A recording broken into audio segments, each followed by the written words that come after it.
116, and now we'll go to the Google Nest motion, Rule 17 motion, paper number 125. Mr. Henning, why don't you come up since this affects your client as the third party?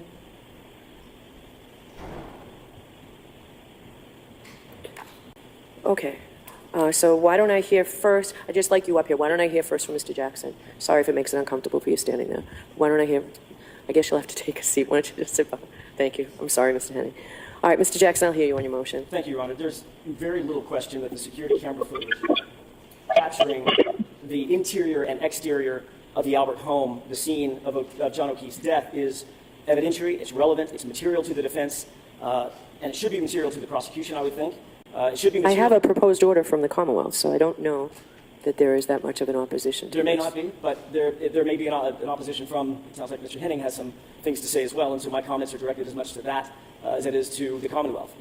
We've known for some time that there was a camera at the house of the Alberts, but what's truly interesting is how we know that there was a camera at the house of the Alberts on the date that John O'Keefe was killed.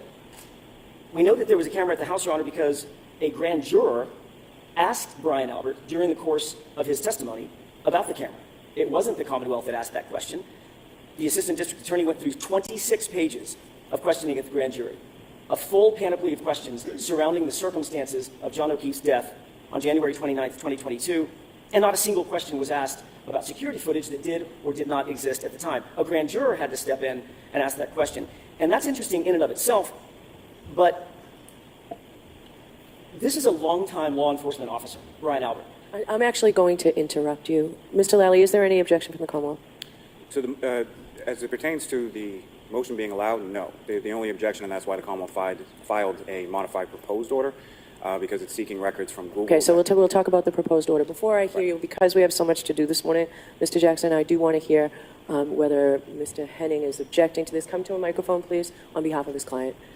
It will save us some time if we direct it to the order if there's no objection. I do understand. I don't think my comments are going to be very lengthy, but there are some things that I do want to put on the record on behalf of Ms. Reed. Okay, I'm going to ask you to have a seat. I'll hear if there's an objection, and then you can figure out what you need to say if there's no objection. Good morning, Your Honor. Craig Henning on behalf of the homeowner. With the proposed order that the Commonwealth submitted in mind, that language, Mr. Albert, the homeowner, has no objection to the Rule 7. Thank you. All right, I'll hear you now, Mr. Jackson. I don't know if you heard that. Did you hear Mr. Henning? I think I heard him say that there was no objection. To the proposed order from the Commonwealth. The proposed order, the problem with the proposed order of the Commonwealth is it indicates that they believe that the information is appropriate prior to January 29th, which is in and of itself ridiculous. The whole point is to get the camera footage from the 29th, from the early morning hours of the 29th. We don't have, again, this has become a sort of a theme with the Commonwealth. They indicated they wanted to change the proposed order and literally put in the proposed order that any camera footage that we would get would stop at midnight on the 28th. We have to have the footage from the 29th. And I question whether or not that was as the Commonwealth... Did you see number 3 of their proposed order? The proposed order is...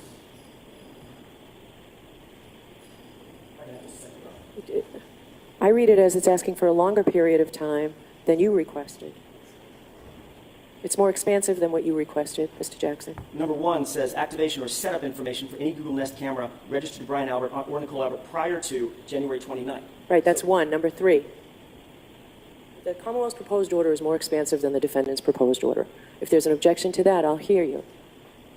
Obviously, there's no objection to us expanding the time. We want it as expansive as possible. I just want to make sure you have the motion. Do you only have the first page of it? No, I've got the motion. The motion was supplied to us, again, this is the second time this has happened, when I was on a flight yesterday.